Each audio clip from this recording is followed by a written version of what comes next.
Yay. Well, now is the time for our future readers. I'm really excited to start the new year off with Neal and Suzanne. We'll be starting with Neal Zagarella, who was booked to read here in March of 2020. Oh, Wow. Yes. And you held out. And you held out. Wanted to read in person. Look at here we are in this beautiful new place. So There could be a patient's prize. exactly, I Yeah. know, yeah, patience prize, really. So yeah, so worth the wait, worth the wait.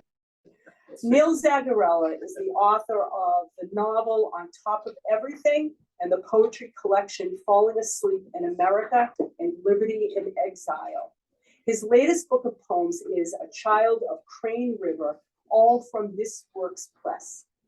A selection of his work can be found in Madmen of Lynn from the Ring of Bones Press. That's a great anthology, by the way. He is the co-founder of Whale Magazine and the Whale Coffee House. Collected issues of Whale are archived at Brown University, selected issues at the Peabody Essex Museum, and in the papers of W.E. Butts at Keene State University. Welcome, Neal.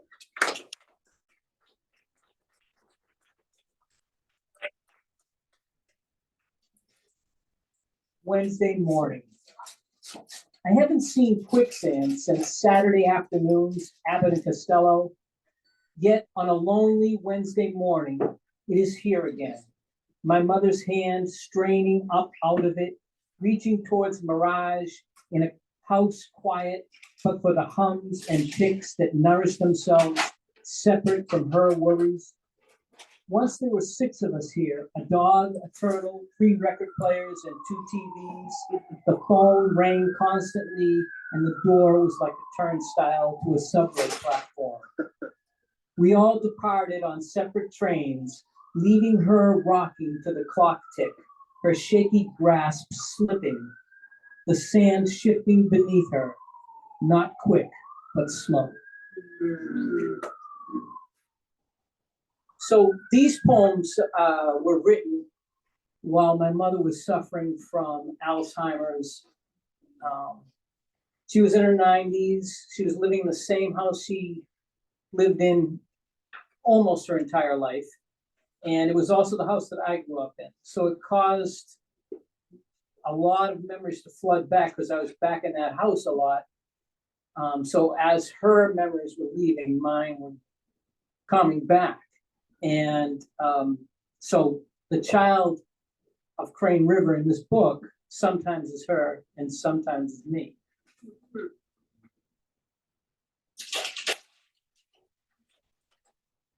This is called Bridge Home. The old railroad bridge still hangs like the sun over my ancient boyhood paths. The river, a sky of clouds drifting beneath it. The days of locomotive long past, the ties, the steel rail erased by time. But still, the longing to dangle my legs from it under a constellation of promise, chew on long lengths of grass, stacking love song lines like Legos in my Milky Way mind. Thin, furtive muscles humming tender and electric, drenched in the heat of young sun. The heroic laughter of youth ringing out like fireworks, the ritual of teenage bodies and spinning bicycle wheels, echoes of radio songs, the low fruit of dream trees. John and Paul somewhere in harmony, Yaz airborne, unfurled like a leopard, the baseball settling into his outstretched leather mitt. 5 o'clock, the call from Dad, Mom in the kitchen, supper on the table, a room full of secrets awaiting my return.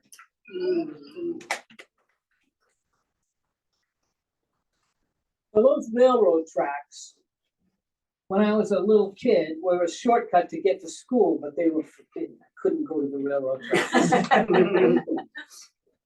Then I found out later, because my mother could remember the 1930s when she was a kid better than she could remember 10 minutes ago, that she was constantly on those railroad tracks, doing everything, including skipping school to go see Frank Sinatra. Yeah. So For me, those railroad tracks were a place where I could be alone. Mm. But for her, it was a whole different thing. But this is called the shortcut. I took the forbidden shortcut home from school, the stretch of railroad track that once roared through my mother's girlhood. The trestle from which she swam, waited for her father late summer afternoons, delighted as he cheerily washed off his workday. Her winters shimmered steel gray ice, tottering Sonia Henny spins and falls. Hooky, that one thrilling day, the rails blazing her pulsing heart, a meteorite careening into city light, Bobby socks, screams, swoons. Oh my God, Frank Sinatra, don't tell. My purpose, less criminal, but no less desperate, a hiding place, a boy out of jurisdiction, balanced up on rail, arms outstretched into beautiful grayness, fingertips just brushing upon a universe of my own conjuring, unobserved, uninstructed, the glint of afternoon sun ringing my head. Yeah.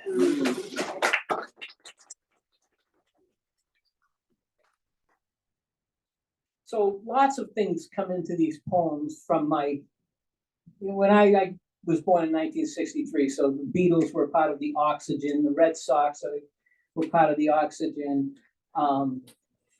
J.D. Salinger is going to come in here because I gave my mother a copy of Catcher in the Rye to read when I didn't think she could get me. What happened? Did she read it? She did read it. Yeah. She said, geez, he seems like he's having a lot of problems. Exactly. Yes, right. Now you know me. It's me, Mom. And so somehow, even Howard Cosell gets into this poem here. My mother's clock. My mother's clock is wrong, 5 minutes too slow. The next day, 11. A new battery doesn't take, the clock space betraying itself. Something is wrong. My mother too is running behind. No one speaks of it, but she'll never catch up. The ticking drips like a leaky faucet. There was no such warning when John was killed. A small part of the devil emerging from the rye to blacken imagination in the threshold of the Dakota, spitting him from Howard Cosell's mouth onto the turf of Monday Night Football, a real American death for an English boy. And what it meant, we thought, was the death of the Beatles and youth, revealed as an insect under the boot of a miscreant who misunderstood Salinger. We were right and wrong, and can't discern the difference, lost and found between measurement and meaning, frightened when memory turns its back, heartened as a melody comes over us at the stoplight. Yeah, right. One of my favorite novelists is Thomas Wolfe, and he wrote like this. Every one of his books was a zillion thousand pages long, but he wrote very movingly of death in Of Time in the River on a couple of different occasions. So all these poems seem to start in a house on 43 Needham Road and end up someplace else. And this is going to do the same thing. Also the Beatles. Toast and Beatles. The golden toast gently caves in under the touch of knife and butter, like crusted snow surrendering to my childhood boot. There is a last time for everything. And my fist swept into the air by the radio's epic Beatles blast as the car sliced the morning gray of empty Sunday highway, seemed heroic in a Don Quixote way. A road once pointed north toward vacation, now signals south to an old woman in an empty house, where my sister once played her apples upstairs, and from her window I could hear the color of voices, see below the arc of bicycles wheeling into summer sunshine. I was a boy here, cried Thomas Wolfe's father, gazing out at Baltimore from the balcony of his sanatorium, the book somehow closing and putting me down.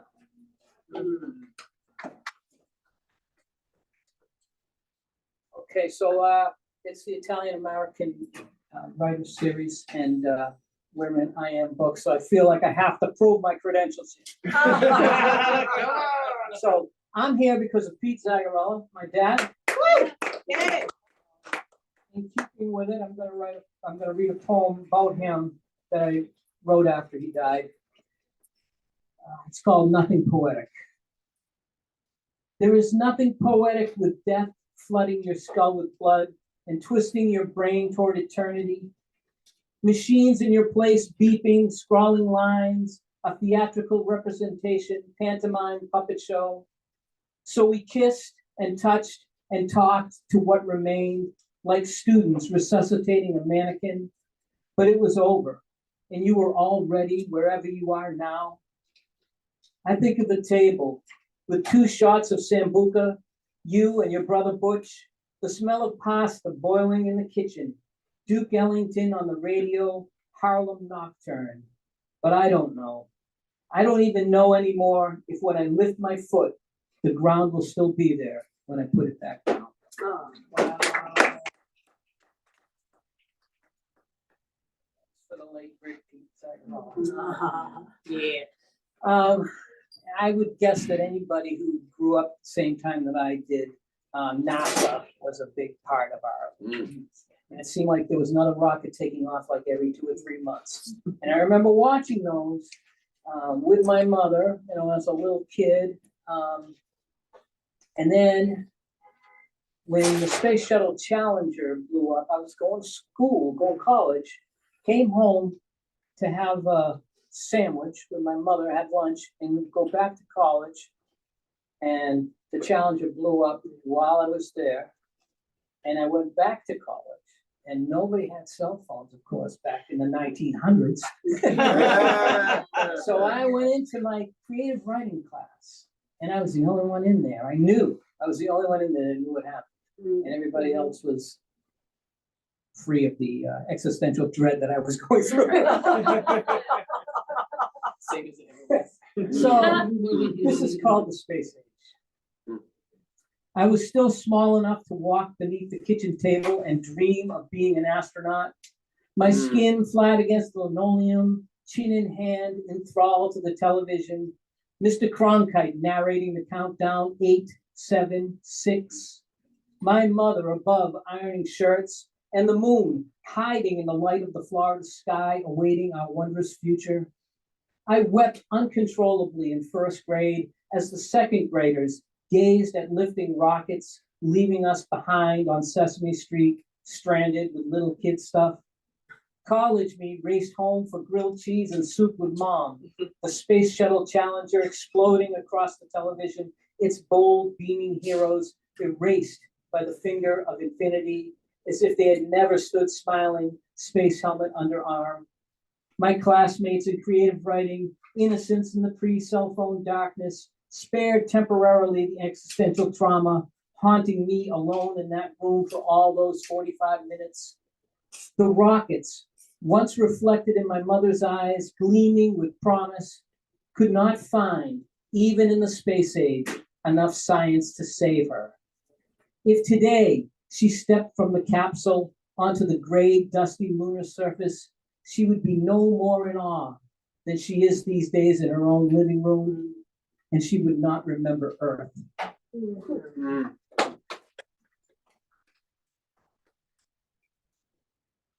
Let's clap after these. The tree. The tree towered above us, easily 10 of me, a fountain of shade and light over our bicycles and ice cream cones, our dreamy upward eyes and throbbing pulses, the tomorrowness that surged from within us, as big as the East Boston Madonna that started my sister trembling and screaming, statuesque Mother of God. The tree, holder of sky, God of our world. Falling, it would smash the Savoy's ranch house or the Cassidy split level, flick the chimney off the side of mine like a housefly, splatter mud from the river like baby's porridge up and over everything. Its potential so awesome, the town one day came and dismantled it like the Marxists crushed Russian Orthodoxy in 1917, leaving us, its faithful children, alone on a dead-end street, vanilla crusting on our chins, staring up at nothing. Oh, Yeah. wow. We got a couple more of those. Happy.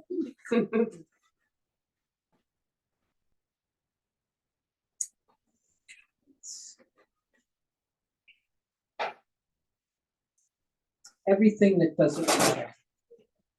Well, everything that doesn't matter goes on. I explained to my mother that she is home, and she shakes her head as she once did as a girl emerging from the river, violently chasing the water from her ears.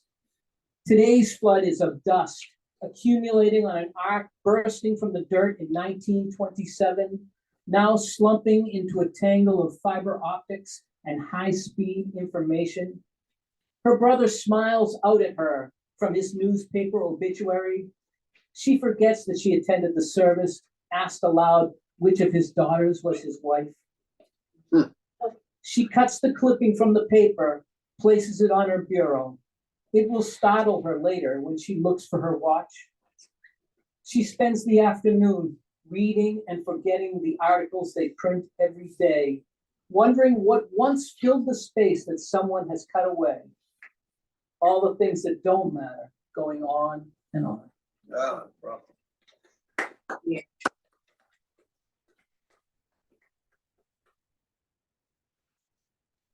Two more. Memory Lane.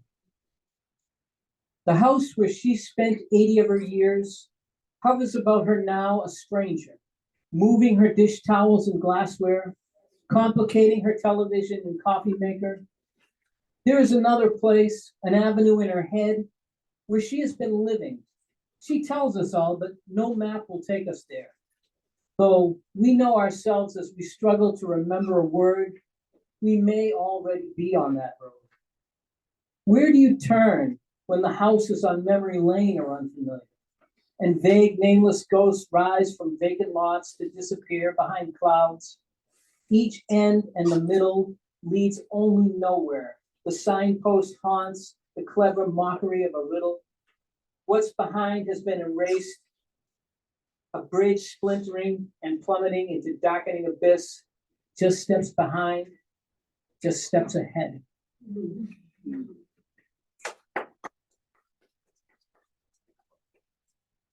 I'm going to finish with this one. All you youngsters probably don't remember, but in the 1960s, there was a black and white TV show called The Andy Griffith Show. Oh, yes. Come on. And shows like that were one of the last things that would get my mother to stop worrying about things. She could sit down in front of those TV shows and smile. So this is the last poem I'm going to read, and it's called A Man in a Uniform. It would be romantic to read a few pages of Tolstoy, place the book on the nightstand, turn out the light, and die in a sleep of literate dreams. But what's wrong with a comfortable chair, a glass of anisette, and an old sitcom? Deputy Barney Fife, an anesthesia softening the lines of worry creasing my mother's anxious face. It was always this way. Tim Conway's bumbling Ensign Parker, Gomer Pyle, United States Marine, the cowardly yet conceited Colonel Clink. She loves a man in a uniform. Why not drift away in black and white? Don Knotts fumbling for his lone bullet, his nervous, trembling hand finally shooting out the lights, eliciting one last smile. Yeah.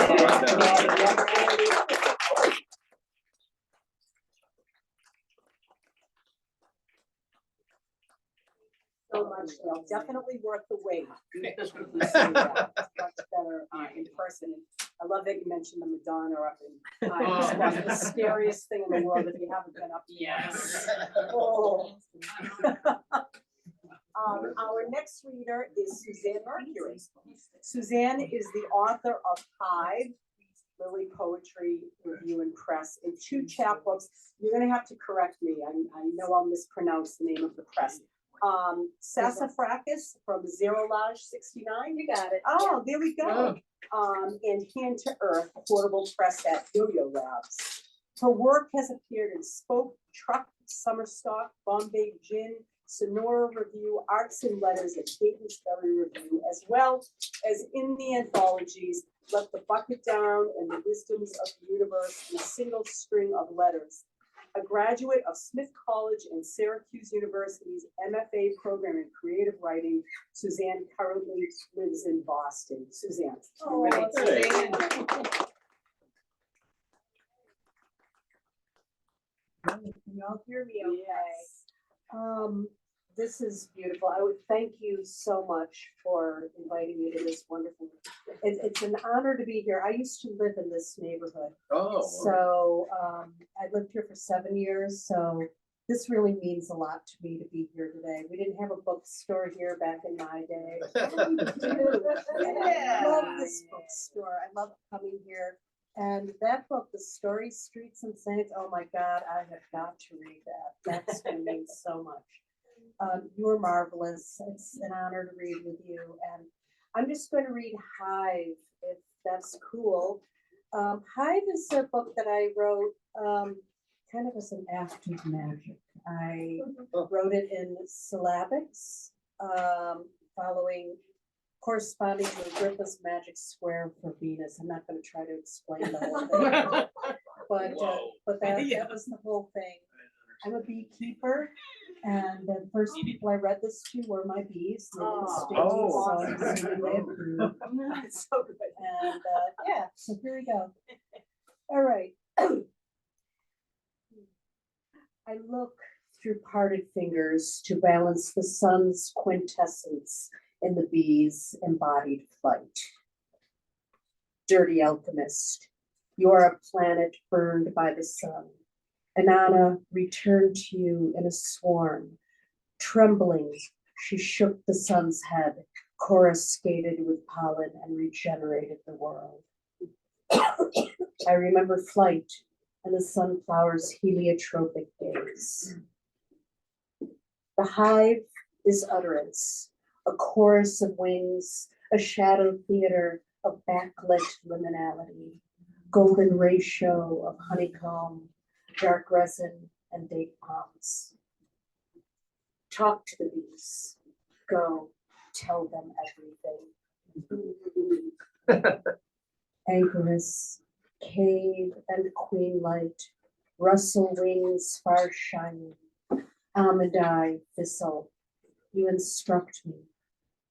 Glisten as silver, O rain, our wings, our wildflowers.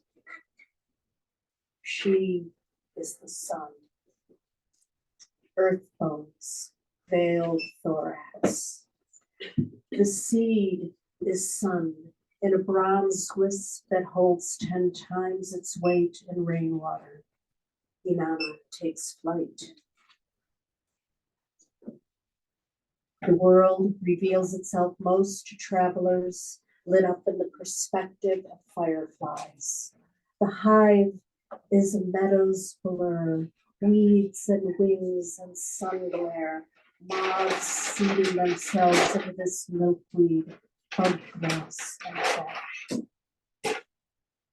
Semaphore with honeycomb, rainwater, sun pound, shine, speak, resonate.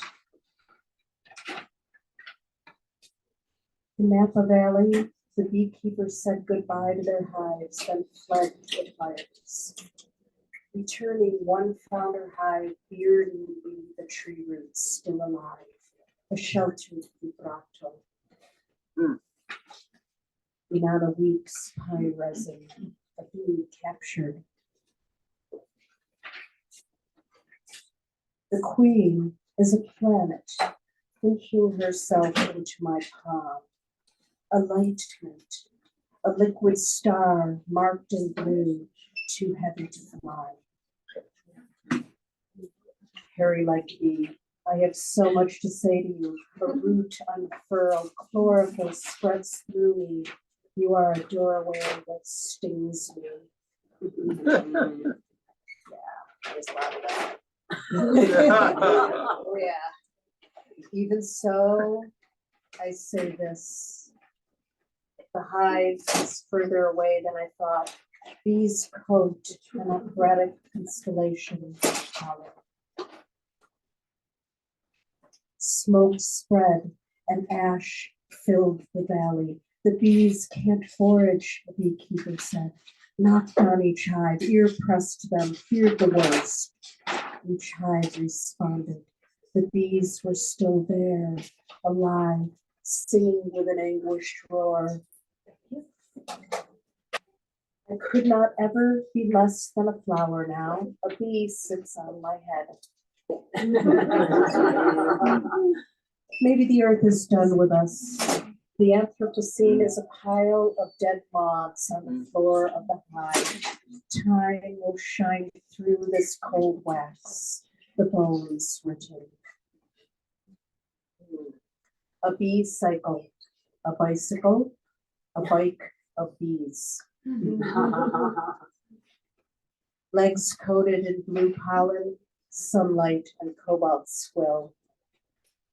Black shine pollen, scarlet pollen, gold and then dust green, rough turquoise cell, wind caught seed, infinitesimal enclosed in meaning. I've been stung 12 times today. The hive is a blast riot of colored filled cells.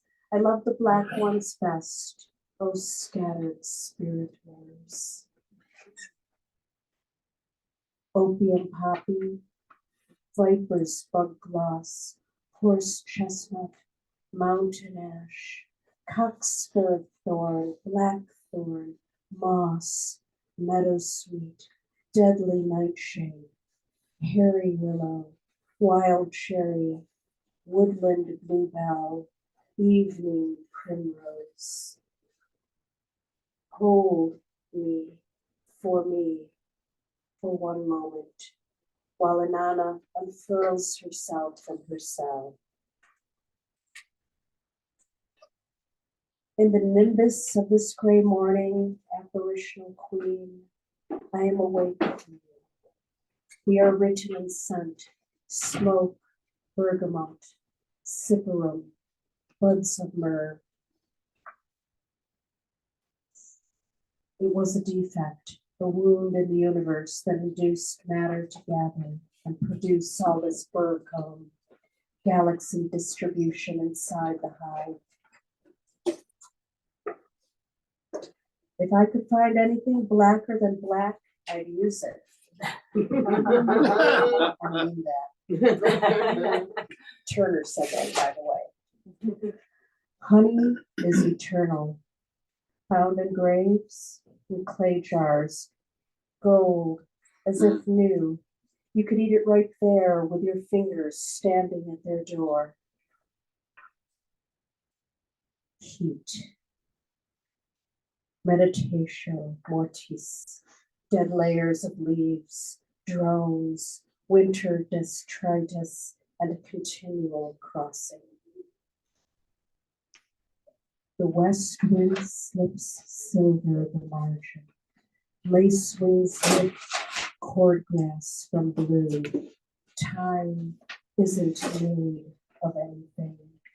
Slum gum, brood nest, honeycomb, queen flight, all of this world, shimmer planet that I was. Sun is hive memory, a levitating library of early nectar. The heart is sweet. It takes strength to keep it that way, the steel strength of hairy spiders.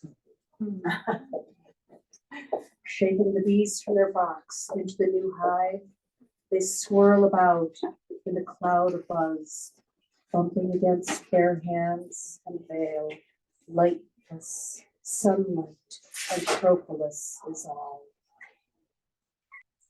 My cheek is covered with pollen. The bees covered this dead mouse in propolis, methodical. They removed its hair first. Oh, queen mouse, you live eternal in black shrouds sat. She lives. The hive is arca, from the Greek, an archive, a place from which everything converges, cells, secrets, and larvae. Enough for one day, these bees entangled in my hair. This one is lost. Saddlebags filled with pollen, tarsals kicking against curl, buzzed until I gently pulled her free. That way, darling, that way. That happens all the time, by the way. You learn to cover your hair. Plane of light in the face tar of trees. Propolis is beeswax combined with exuded from pitch pine and spruce, fossil heat, and an accidental lace swing. Who knows how anything happens? The hive is a soft fissure in time, reclaimed in nectar flow. Ensnared in flowers, I fall on grass, with a pollen-heavy bee riding my hair. Is it ever not spring? The sun sings in me. Somewhere in the world it must be spring. When you see this, your wing will kiss me. Why is this honey bright red? The bees gathered its nectar from the maraschino cherry factory in Red Hook. It's true. Maybe you should not ask. Save yourselves. The hive is my soul's school, a wild book, fierce with self-propelled flowers in the marginalia. Tell me what wrote this.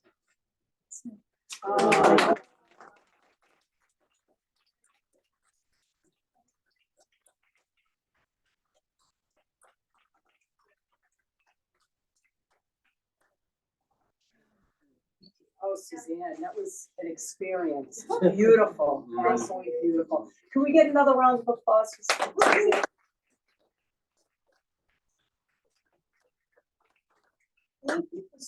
Thank you so much for coming out on this freezing cold night. Just a couple of things.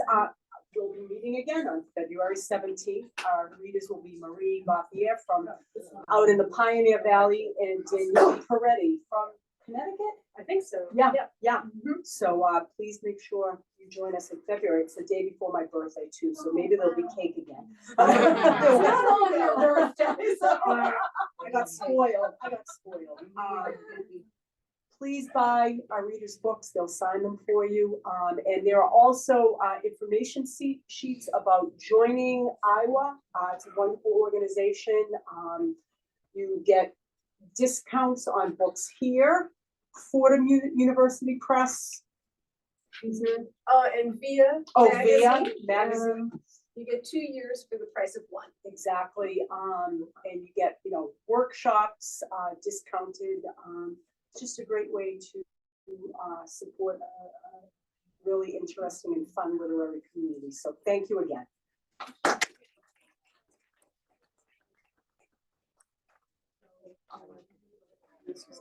Oh my gosh.